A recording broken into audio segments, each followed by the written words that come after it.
Welcome back to another episode of Obsessed with Death. Thank you so much for continuing to listen and support the podcast. If you haven't done so for whatever reason, make sure you subscribe. Follow us on Apple Podcasting, Spotify, Amazon, Google, YouTube, whatever it is.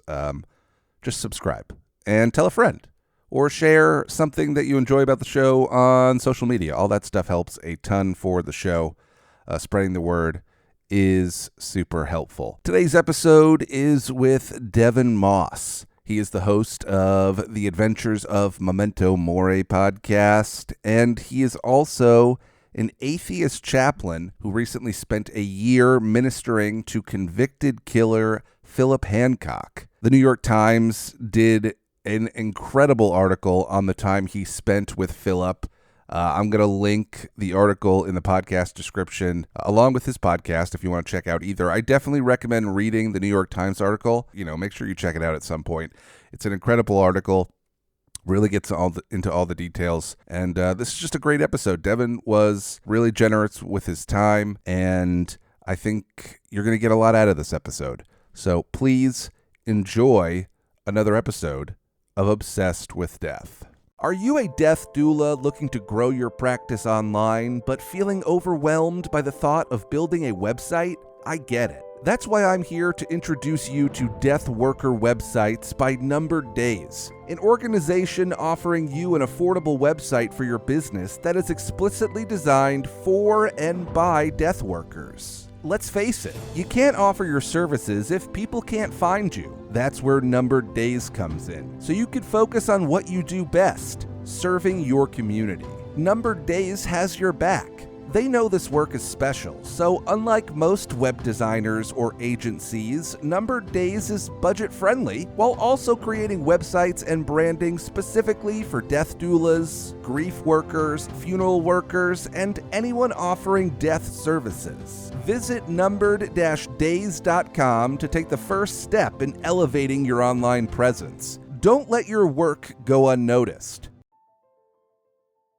Losing a pet is a terrible experience. It's a horrible reality that we're rarely prepared for. That's why CODA helps pet parents prepare for end of life and gives better options for memorials. With CODA, pet parents who are navigating their pet's end of life can find resources, guides, and modern memorial opportunities all in one place, such as jewelry, artwork, cremation stones, vase urns, and more. CODA also knows that thinking about end of life is hard, and talking about it is even more challenging. That's why they have created grief resources specifically for pet parents. CODA's blog answers all the questions that come up for pet parents, including the topics of pre-planning, end-of-life coordination, and more. For more information, go to lovecoda.com today.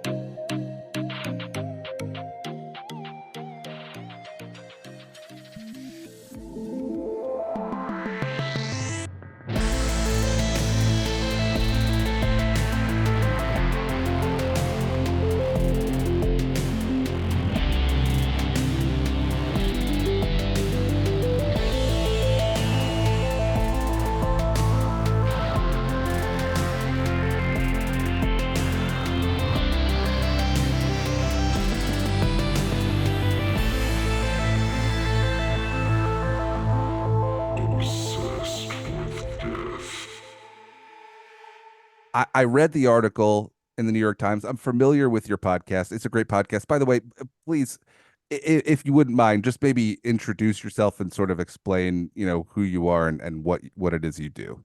Yeah, my name is Devin Moss. I also go by DS Moss. I host the podcast, The Adventures of Memento Mori, a skeptic's guide for learning to live by remembering to die. Through that experience, so I started that in 2015. Through that journey, I found my way into seminary school as a non-theist. I did my CPE, which is clinical pastoral education, which is essentially a residency for chaplains. I did that at Bellevue Hospital in New York during the pandemic. And then shortly thereafter became the spiritual care advisor for a man named Philip Hancock on death row in Oklahoma. When you started your podcast, was there a sense of an end game to it, or did you have was there like a plan, or what was sort of the thought process behind starting the podcast, and what would maybe possibly happen in the future because of it? I didn't have a plan. Similar to you, it was an exercise in a topic that I found interesting. I didn't really have abnormal, I would say, or at least significant death anxiety. I I'm really intrigued by existential exploration in all forms. And I thought, well, yes, so I take that back. At the end of this podcast, I thought I would find the meaning of life. Okay, perfect. Yeah, which I did.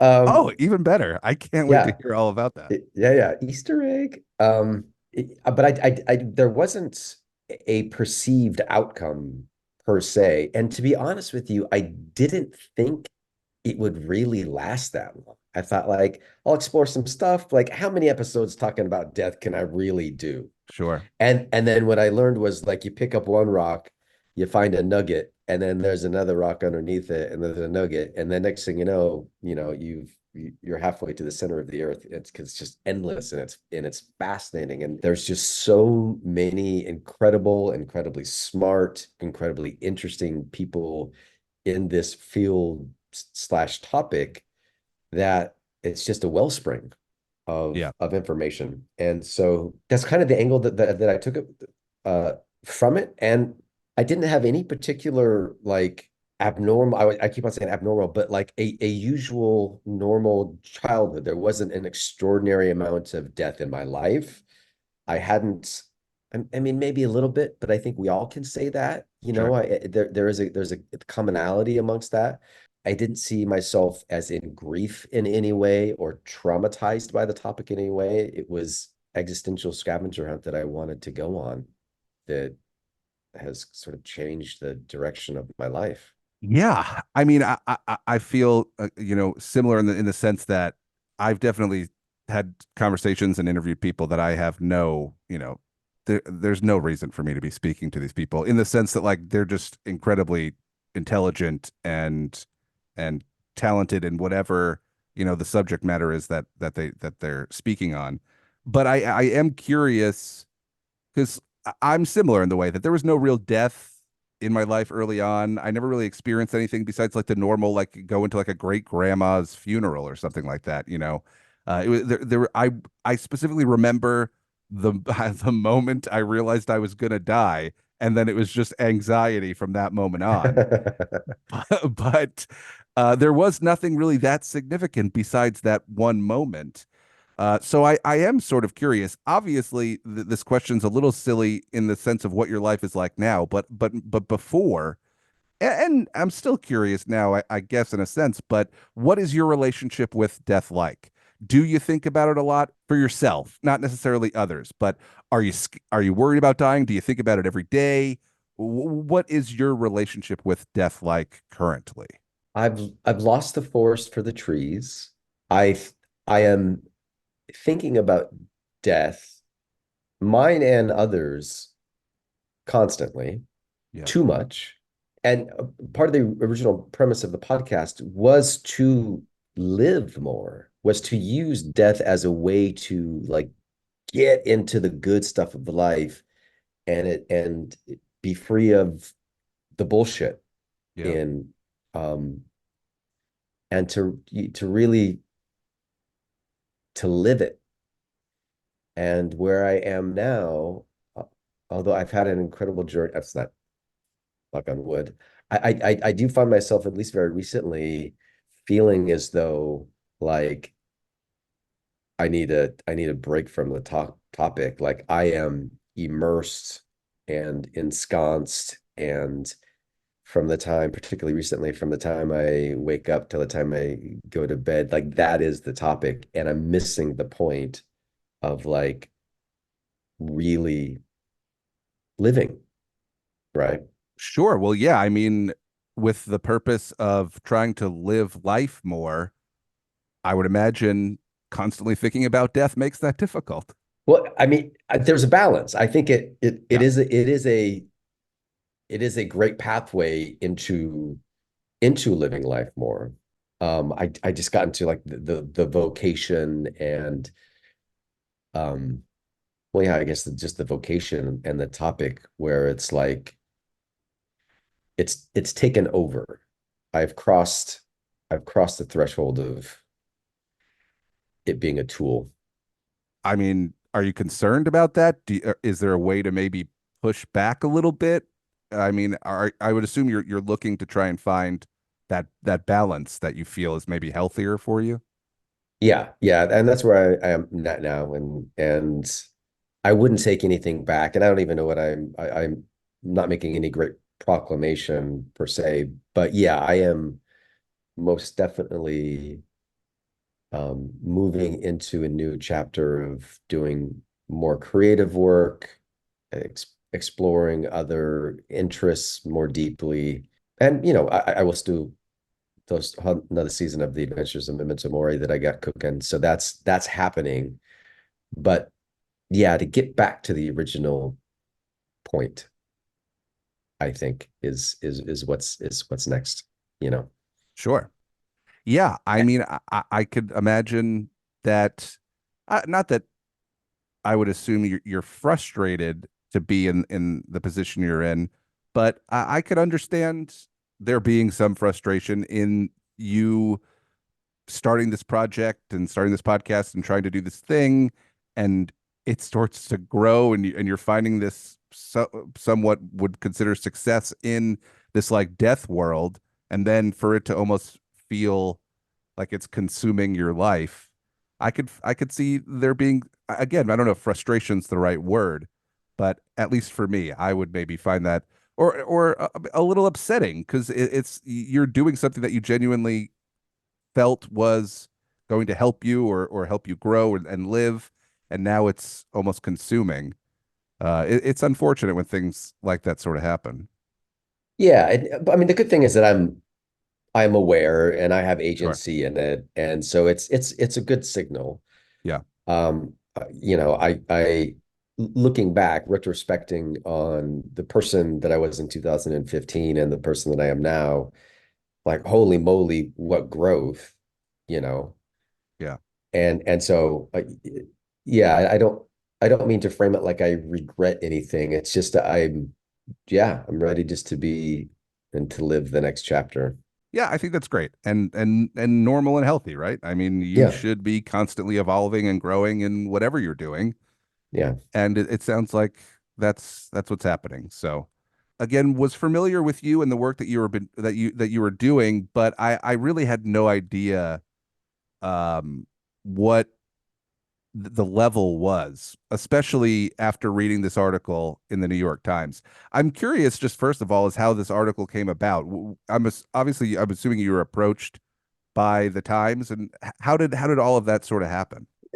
Happenstance, really. So the Emma Goldberg, who wrote the article, wrote an article on a humanist chaplain at Harvard and MIT, and this was about her beat is careers and jobs, and she was writing, I think, about humanist chaplain, and then she asked him about other humanist chaplains that changed their careers during COVID.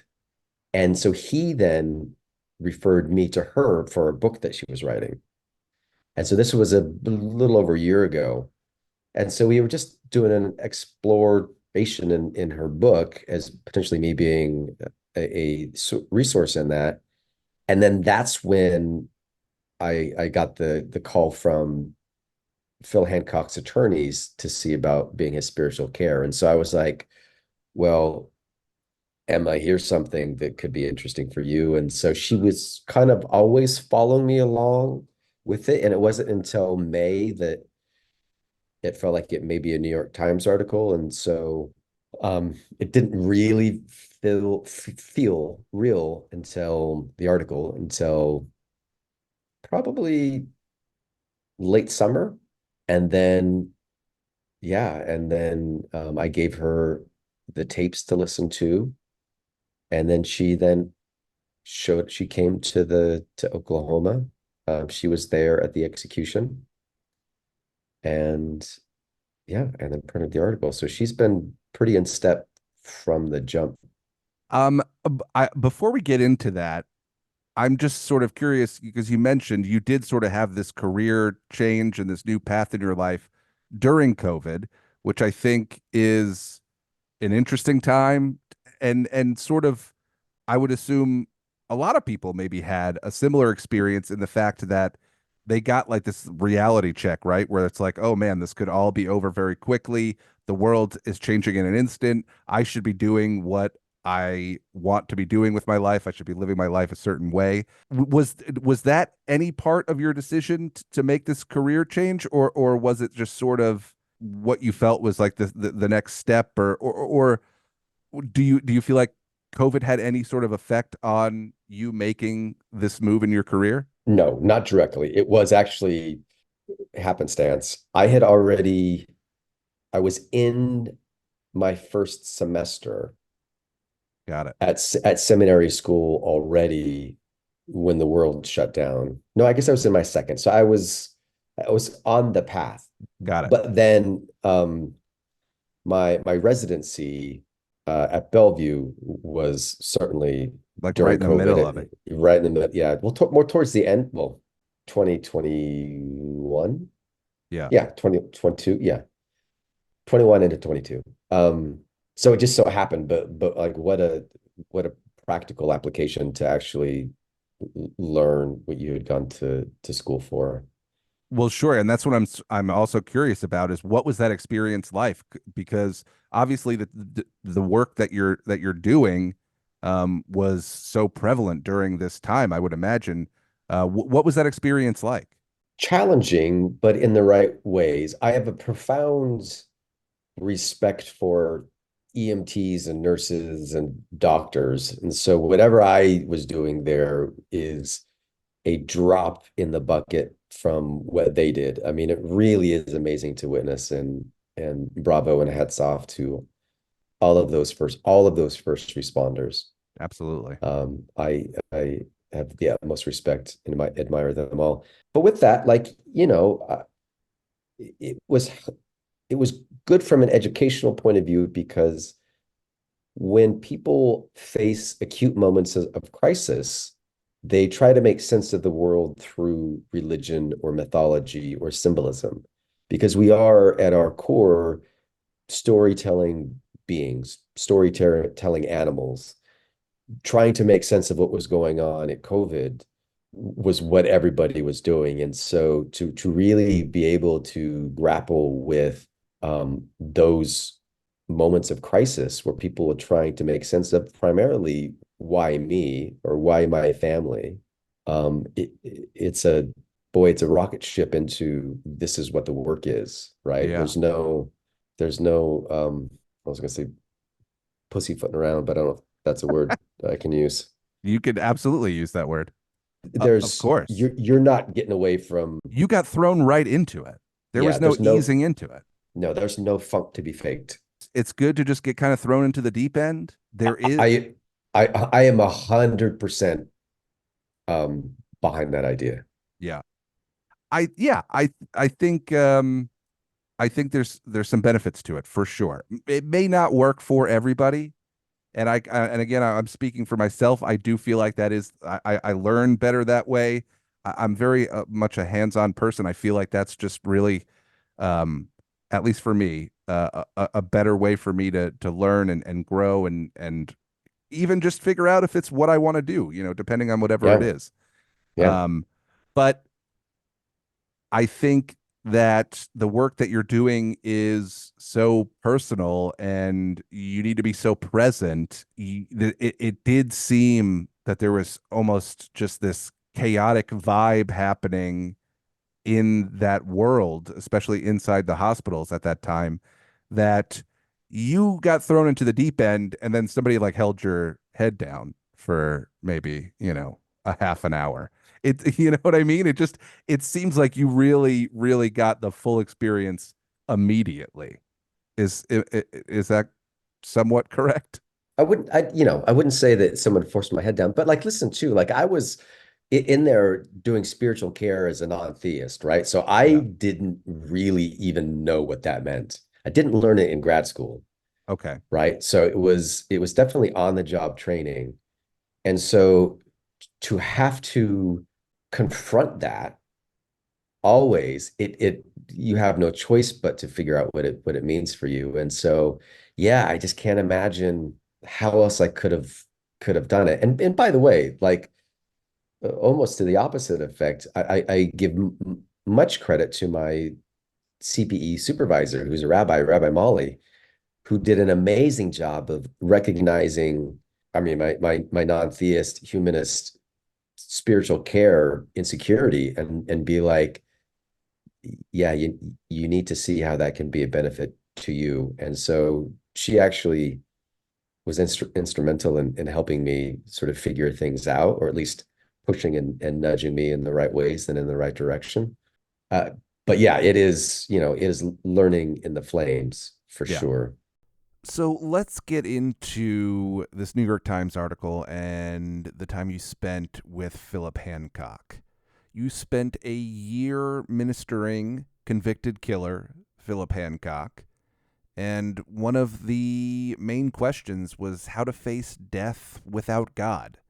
How did this relationship begin? How did you get connected with Philip? You mentioned his attorneys reaching out. How did it all get started?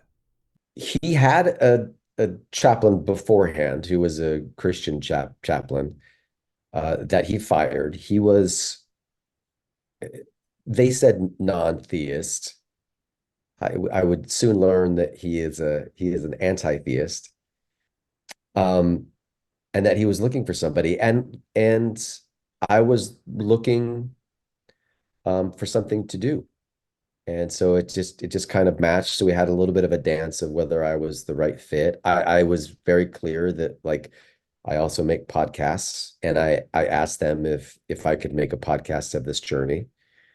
They spent time reviewing that, doing their due diligence, and listened to some of the Adventures of Memento Mori, and then realized that I am ally and not foe. And then ultimately it was Phil's choice. We had a few correspondence by letter, and then by phone, and then we sort of did the invisible handshake. What was that first conversation like with Philip? I mean, interesting in that I'm just trying to think of what my preconceived notions of him was. It was just really based on one mugshot that's on the internet. I was Yeah, kind of the mugshot I've seen as well. It's I guess it's tough for your first introduction to someone it has to be a mugshot, right? Yeah, I mean, yeah, that in and of itself is a Yeah, weird thing. He was very polite, very cold, uh, cordial, very kind. Like Texas, Oklahoma accents can go either way. Sometimes there's no accent, and sometimes it's there's like a lot of accent. there's a lot of accent, and you could just Yeah, be a block difference from where they live. So, sure. yeah, kind of surprised by the thickness of his accents, of the Okie. And yeah, I was just kind of I was surprised by his kindness, and again his politeness. And yet at the same time, I remember in our first phone conversation, I was asking him, like, about his spirituality and what that meant, because it's still a thing of like, why does somebody who doesn't believe in a God, why are they so being proactive and looking for a spiritual care advisor? I know the answer to that question, but I didn't then. And so I was trying to get a sense of what he was like spiritually. And in that first phone conversation, so the way it works is that when they call you, it's through a third party vendor, and you have 20 minutes, no matter what. At minute 19, there's an automated message that comes on and says, you have 1 minute remaining. And then like the race is on to get as much in those 60 seconds as you can. And then it will just drop on 20. So towards the end, we were in the 19-minute boundary, and then I asked him, we were talking about spirituality, and then he said, hate. No, he said, death is my God, hate is my religion. And then it dropped. And then I was like, that was the most dramatic ending of a phone call I've ever had in my entire life. Yeah. Now, what the fuck am I doing with this? Like, holy moly. I mean, how do you even move on? What, like, are you supposed to just continue your day after that conversation? How do you even move on from that? Well, I mean, that's one of the things I had to learn. What's been about this year too is that our phone conversations primarily were first thing in the morning. Yeah, And so it wasn't hard to ramp up and get into the conversations. But if he sure. calls like at 9 o'clock in the morning, 9:30, essentially until you acclimate, which I don't even know if that's possible, Yeah, it's hard to come out of that, right? You just can't go yeah, back into the back into your day. And so that was something to manage. In some ways, it's an unfair barometer for the rest of your life, right? Because you're like, well, this meeting is dumb, right? Like yeah, anything out there is like, come on, man, this is not that serious. Um, but you have to remember to be in presence with the moment of the context of whatever you're in. So yeah. it did skew that scale. Do you feel like the time limit on the phone calls had an effect on the conversations that you were having? Yeah. Oh yeah. Yeah, And thankfully, because Phil liked to talk, and particularly during some phases of our relationship, he talked a lot about his case.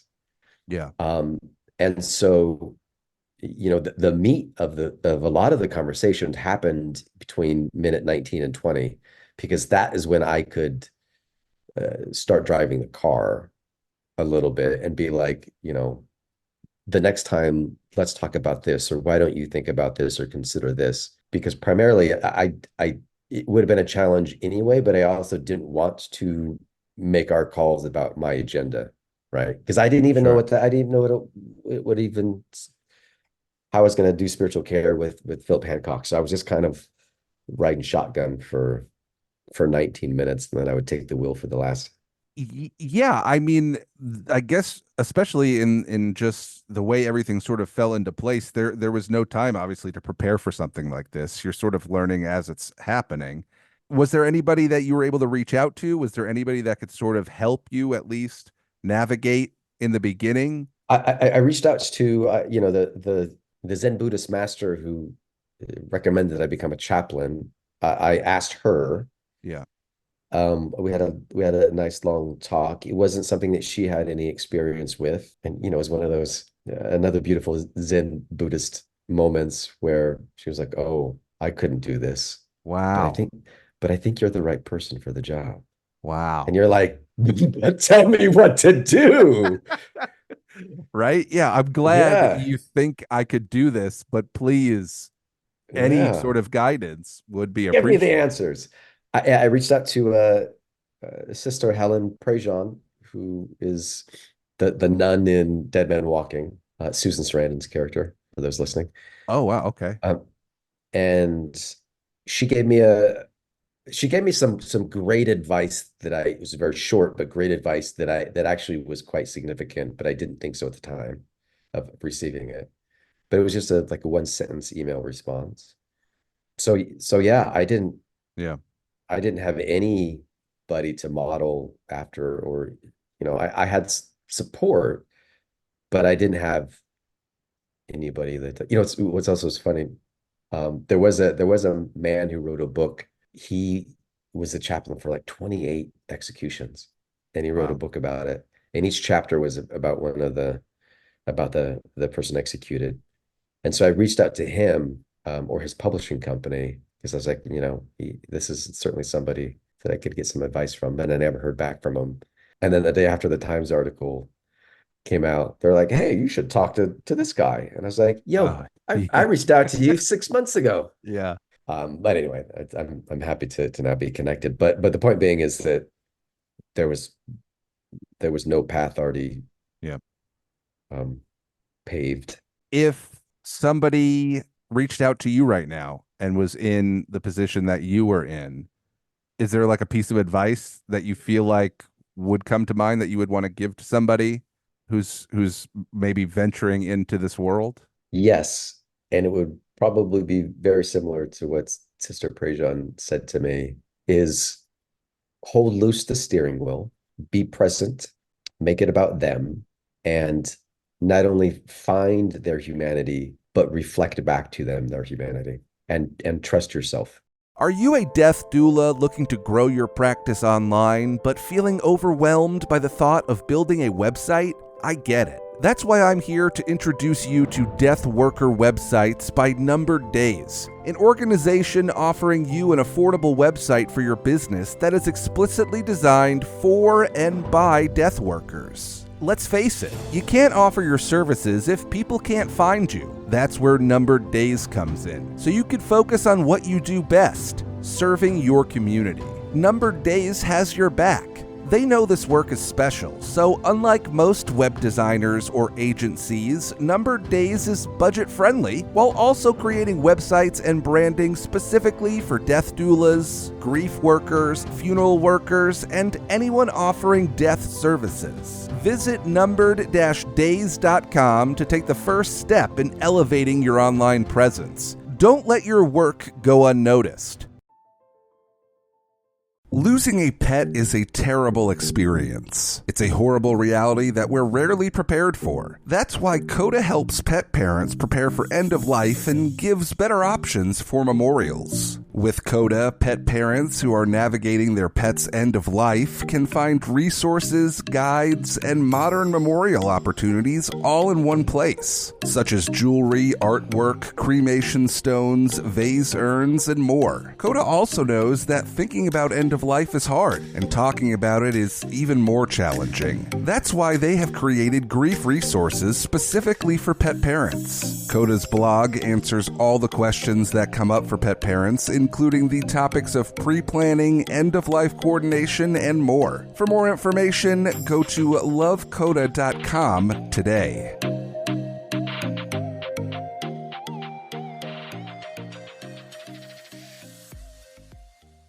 I think in this type of situation, you clearly have to be extremely selfless, right? Like you need to make it all about them, as you said. Was there like a was there like a pep talk you gave yourself in the mirror in the morning? Like how did you get into that space? Was it just something that sort of organically happened once you're on that phone call, once you're having these conversations? I mean, how do you get there? Well, I mean, there's no pep talks. I always just picture everybody just looking at themselves in the mirror and being like, "You could do this." You And could do again, this. I don't know.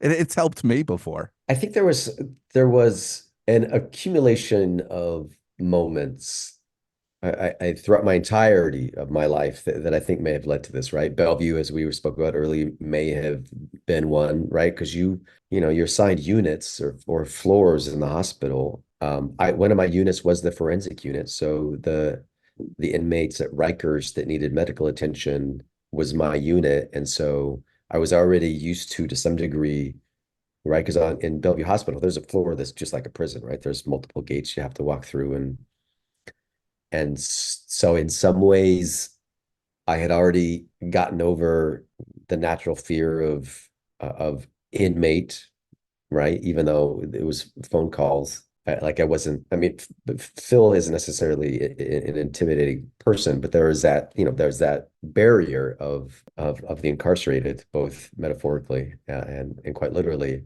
And so that was something, but going into a patient's room, not knowing what was going to happen was the job, right? And so I think that is great experience. And then, at a high school, I had joined the Marine Corps, and a lot of that training and like poise and being in the moment and how to react to things came back to the surface as well. And so yeah, I think it's probably a combination of things. Like one, my general personality type of just sort of naturally being able to be calm in highly stressful situations.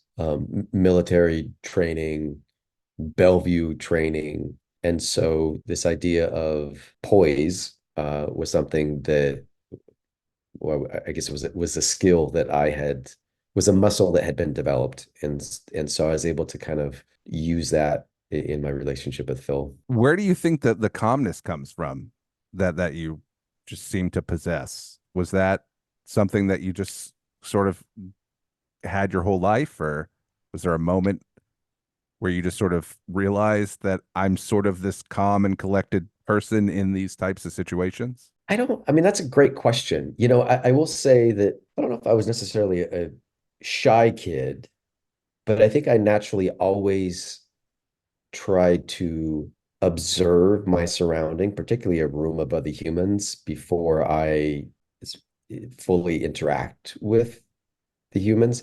And I also too, a another natural trait, or at least something I don't remember how I developed, is that one of the things that I do is that I can go into a room and sort of clock everything, right? I mean, like windows there, exits there, there's this is under the sink, this is by the doorway. These two people are standing up there talking about this. And so I kind of case the joint naturally to the embarrassment of some of my previous partners.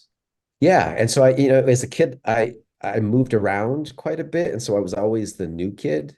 And so with that, I kind of just sat and observed and tried to understand personalities to see how I vibed with those personalities. It wasn't, those weren't, I wouldn't call those moments of being new kid as calm and collected, because they're, as children, we're quite susceptible to feeling isolated and things like that. But then I think it grew into a serviceable evolutionary tool for me personally. And I think maybe I just kind of operate at a fairly steady frequency. With the type of work that you're doing, these are good traits to have. I think Yeah, you need to be calm and cool and sort of collected to have some of the conversations that you were probably having. I would imagine, you mentioned a lot of the conversation sort of revolved around his case, and I'm sure the frustration that came with him and the case. Not that you would, you know, also become like upset or angry, but I would imagine that it would be calming for him in a sense, right? To be able to speak to you while he's expressing this feeling of frustration. It must, I would assume, I would hope it helped him, when discussing that topic about his case. Yeah, I think that's a fair statement to make. And I think there are times in our, almost 11 months together where that became more important than others, you know. Yeah. And so and there were times where it may have been good for him to vent and to say it out loud, but there were times where, you know, I say to myself, I can't hear this one more time, or I'm gonna Yeah. throw the phone in the lake too, you know. Of course. Yeah, I mean, you're a normal human being. I would assume at a certain point things were probably just being repeated, right? Like you're just you're Yeah, hearing you're hearing the same thoughts, the same feelings. And not that it is invalid in expressing those feelings, but at the same time, you're there for other reasons than to just him to vent about one specific thing. right. Um, Yeah. do you and obviously if it's too personal, whatever you're comfortable sharing, but I'm curious, you spent these 11 months together speaking on the phone. I know you did eventually get to meet in person at the end there. Were there any moments, any conversations, anything in the sense of what was to come for him? Anything that sticks out? Any one conversation, any one thought, or anything that really sticks with you from this entire experience? It's a good question.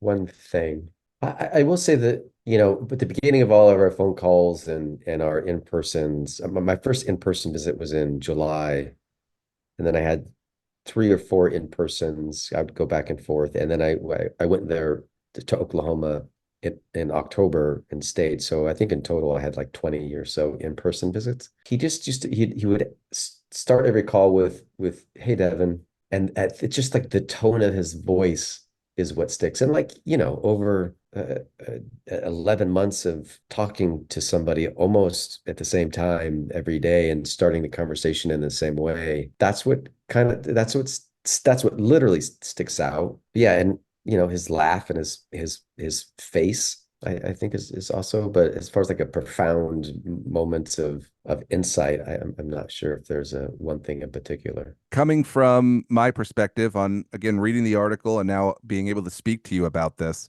just my whole thought on life and death and my feelings on this subject in general, I selfishly would go into that being like, this is going to change my life, or there's going to be a moment where, everything clicks and I'm going to have like this life-changing experience. Honestly, it's somewhat refreshing for me to hear you discuss it in the sense that, like, no, it was just we had these conversations. We spent a lot of time together, and it was just I mean, was there anything?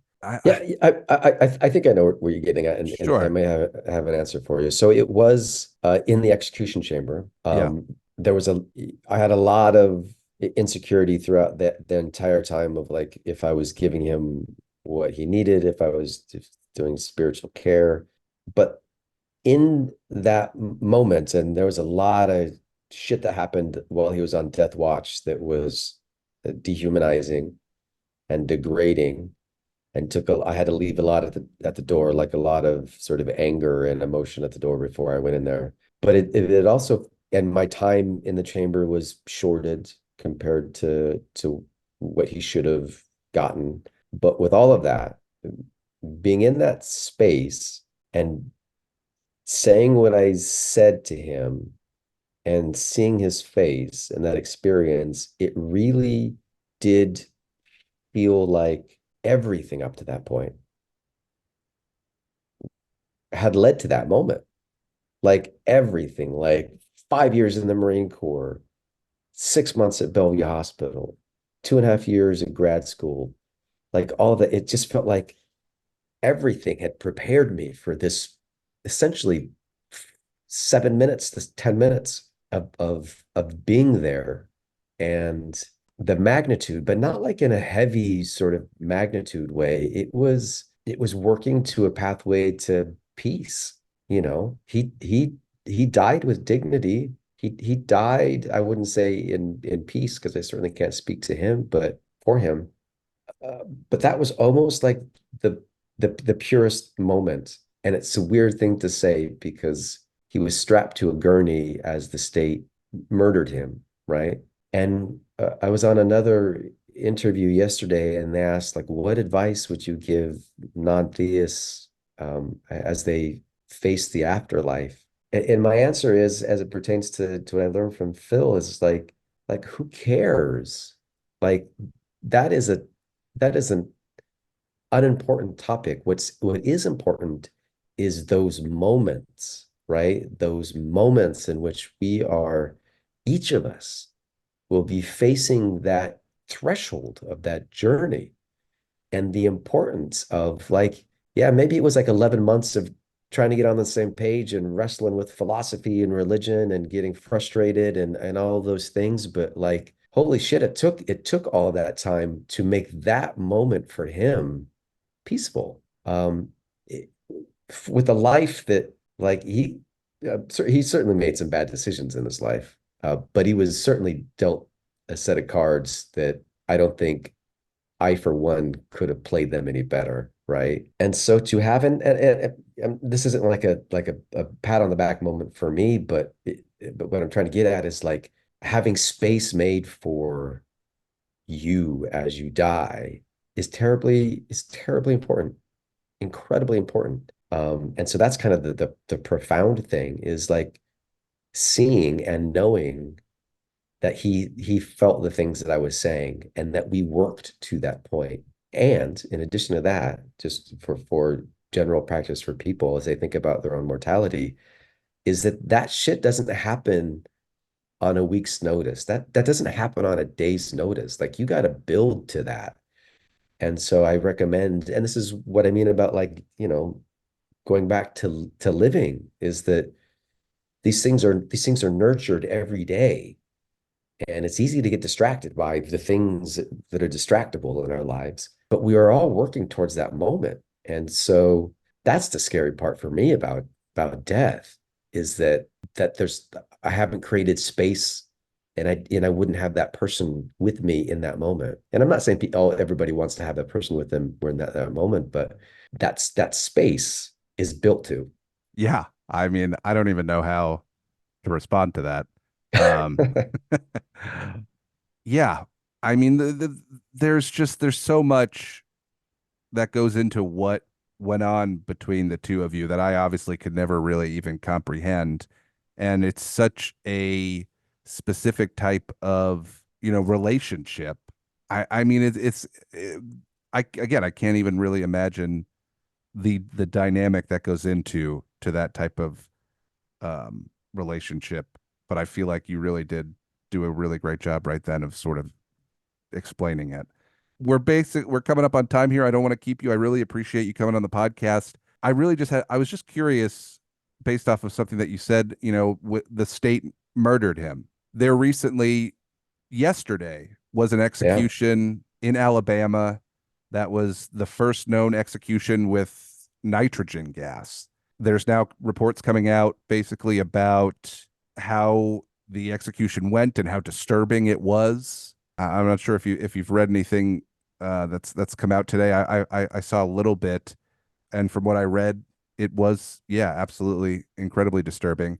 I'm curious, just quickly here, on your thoughts on what's happening in Alabama and the idea of this possibly happening in other states. I will say this, maybe a little bit bigger than the question that you were asking, that I ask your audience to contemplate, no matter where you are on the capital punishment um, fence, Yeah, is that, so when I started this journey with Phil, what I felt about capital punishment was a bit squishy, and here's why. It never came out, but I had done an interview with another man on death row in the podcast in California, and his name is Jarvis J. Masters, and he's a Buddhist, and he's written a couple books. And one of the stories in his books is that there was someone in a cell next to his at some point during the incarceration on death row, and Jarvis had like a J.C. Penney catalog that he was looking at, and he was ordering his nieces and nephew Christmas present or something.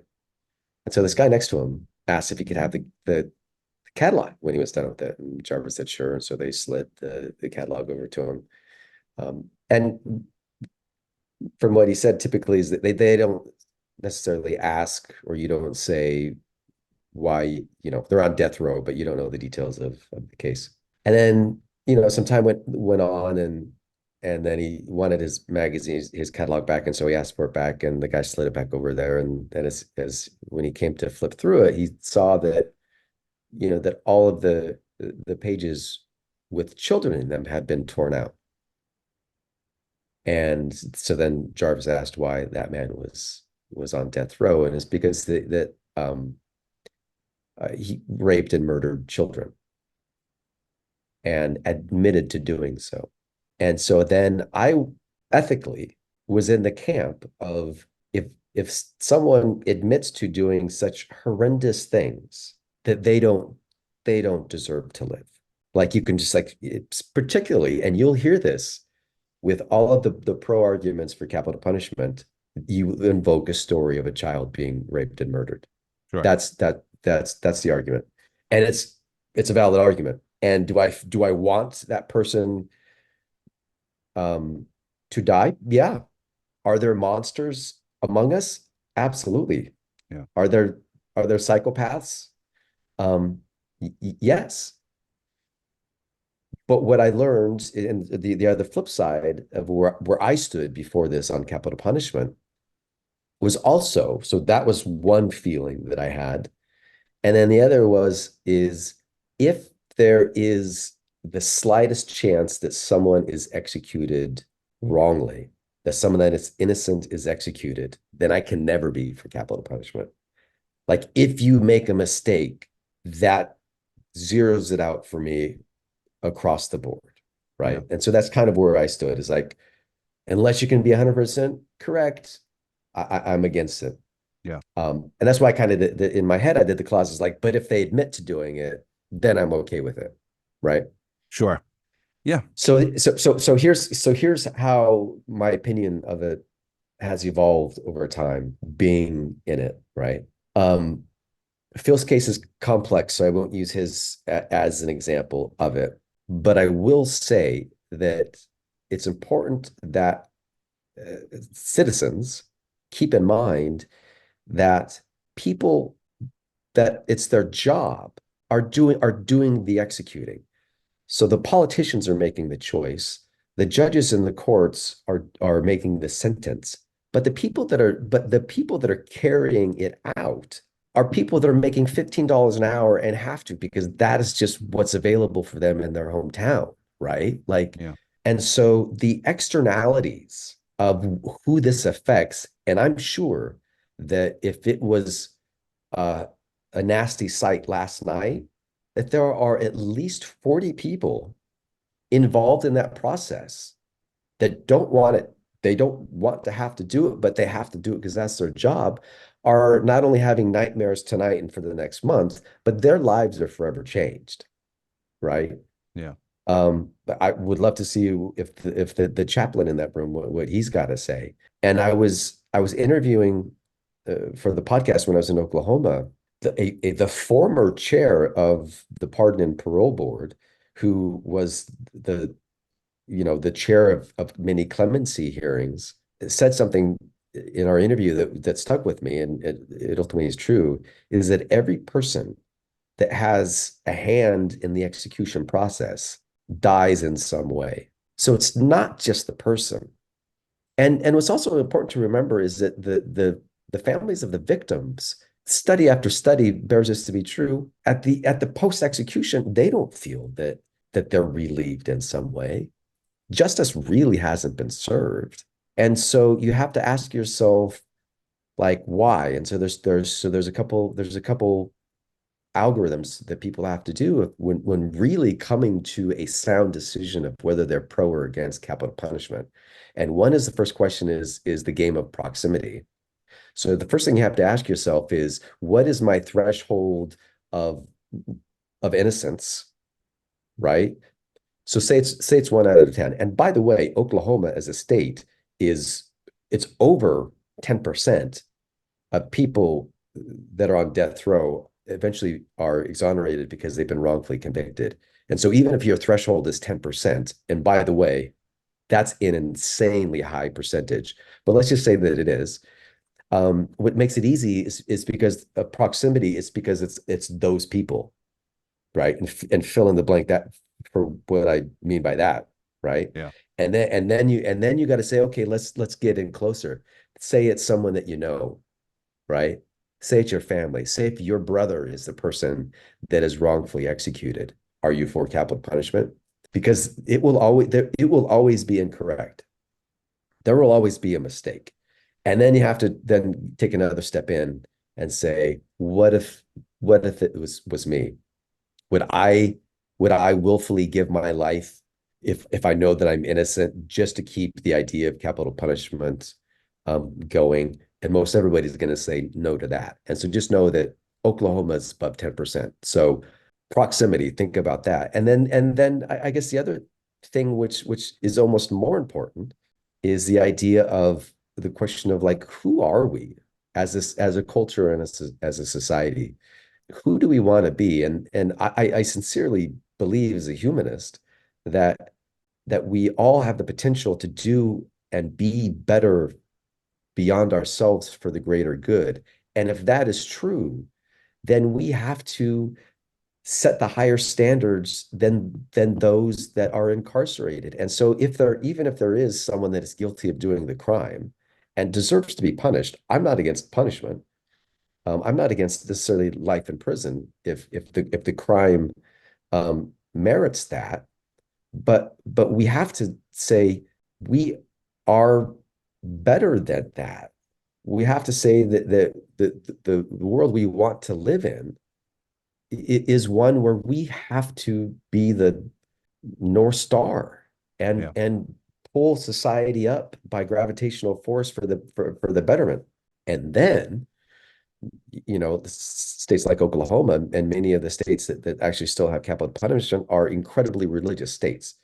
And so capital punishment, um, particularly in the New Testament of the Bible, it's a sin. And so when you hear these arguments from um, Christian or espoused Christian societies that quote eye for an eye, which is an Old Testament and is a misunderstood quote anyway, if they're using it in that context, is like, the Bible says do not kill. And so it is not within our sort of human right to be killing each other. Anyway, so I would just offer that to people. And I guess maybe the fourth thing with all that is just consider the externalities. Yeah. Consider the ripple effect that it has with everybody that actually has to do the killing. Yeah. And by the way, on the death certificates of those that die, it does, by cause of death, it does say homicide. So these are state sanctioned homicides. Yeah. Devin, thank you so much for coming on the podcast. This is more than what I was expecting to come from this conversation. I really appreciate you taking the time to come on and speak. And I really respect and appreciate the work that you're doing, man. I think it's an incredible thing that you're doing. I'm excited to continue to watch you and your career and what you have coming in the future. Thanks, man. Appreciate it. And would love the opportunity to come on again and talk more if you'll have me. I would absolutely love that. We are going to make that happen. You're stuck now. Now. No, I said it. Is this off the record? Are we still recording? No, we are still recording. It is on Oh record. You're man. coming back. I can't wait to have you on again. All Thanks right. so Thank much. you. I appreciate it.